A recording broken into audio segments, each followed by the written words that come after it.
भारत में कोरोना संक्रमण के ताजा मामलों में गिरावट लगातार जारी है। ऐसा लगने लगा है कि भारत जल्द ही कोरोना पर जीत हासिल कर लेगा। लेकिन इस बीच कोरोना के नए वेरिएंट डेल्टा क्रॉन के भारत में आने से एक बार फिर से लोगों की मुश्किलें बढ़ने लगी है।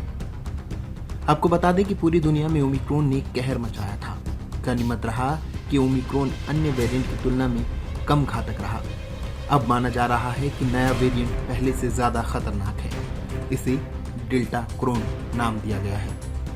ये हाइब्रिड वेरिएंट है, यानी इसमें डेल्टा और ओमिक्रॉन दोनों के कुछ अंश हैं। अब इस नए वेरिएंट ने भारत के कई राज्यों में दस्तक दे दी है। अलग अलग जगहों से डेल्टा क्रॉन के मामले सामने आने लगे हैं। विश्व स्वास्थ्य संगठन ने यूरोप के कुछ देशों फ्रांस, नीदरलैंड और डेनमार्क में इस नए डेल्टा क्रॉन वेरिएंट की मामलों की पुष्टि की है। लेकिन अब इस नए वेरिएंट के मामले भारत में भी सामने आने लगे हैं। एक रिपोर्ट के मुताबिक कर्नाटक में 221 मामलों में डेल्टा क्रॉन वेरिएंट के संकेत मिले हैं, जो इसका हॉटस्पॉट बन गया है।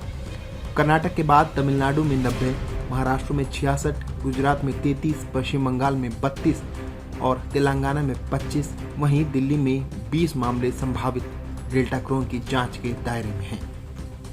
वैज्ञानिकों के मुताबिक डेल्टा क्रॉन वेरिएंट डेल्टा और ओमिक्रॉन दोनों ही वेरिएंट से मिलकर बना हुआ है, जिसमें व्यक्ति एक ही समय पर दो वेरिएंट डेल्टा और ओमिक्रॉन से संक्रमित हो सकता है। जानकारों के अनुसार ये एक सुपर म्यूटेंट वायरस है, जो डेल्टा और ओमिक्रॉन से मिलकर बना एक हाइब्रिड स्ट्रेन है, जिसे सबसे पहले साइप्रस के रिसर्चर ने पहले महीने में ही खोजा था। फरवरी के मध्य में डेल्टा क्रॉन की पहचान की गई थी। इसके जीन सीक्वेंस को बताते हुए वैज्ञानिकों ने कहा था कि इसका सीक्वेंस पहले के वेरिएंट के सीक्वेंस से बेहद अलग है। पिछले साल तक ज्यादातर वेरिएंट का जेनेटिक सीक्वेंस डेल्टा वेरिएंट जैसा ही था, लेकिन डेल्टा क्रॉन की अंदरूनी संरचना में स्पाइक प्रोटीन बिल्कुल अलग था। कोरोना वायरस की बाहरी सतह पर ऊपर की ओर मुकुट की तरह एक संरचना होती है। इसे ही स्पाइक प्रोटीन कहा जाता है। इसी स्पाइक प्रोटीन के कारण किसी व्यक्ति में संक्रमण की शुरुआत होती है। अब इस नए वेरिएंट डेल्टा क्रॉन के लक्षण के बारे में भी जान लीजिए।